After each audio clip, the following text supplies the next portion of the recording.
இந்த காலத்துல இருக்கிற அதிகமான பெற்றோர்கள் அல்லாஹ் நாடியவங்கள தவிர, தன்னுடைய குழந்தைகள் இடத்துல இந்த துன்யா வாழ்க்கைக்கு குடுக்குற இம்பார்ட்டன்ஸ் மறுமை வாழ்க்கைக்கு குடுக்குறது கிடையாது. நீங்க மறுமைக்காக இப்போ இருந்தே சின்ன சின்ன விஷயங்கள்ல இருந்து சொல்லிக் குடுத்தோம்னா, அல்ஹம்துலில்லாஹ் அந்த குழந்தைங்க நல்லாவே வளருவாங்க.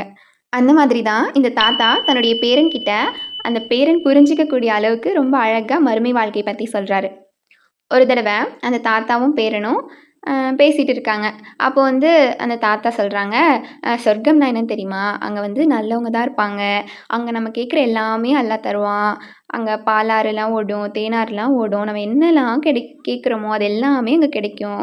அப்படின்னு சொல்றாரு. இத 2யும் சொல்லிட்டு அந்த தாத்தா என்ன சொல்றாங்கன்னா, "சொர்க்கத்துக்கு போறதுக்கு நமக்கு டிக்கெட்லாம் தேவை கிடையாது. காசு தேவை கிடையாது. நம்ம ஃப்ரீயாவே போலாம்.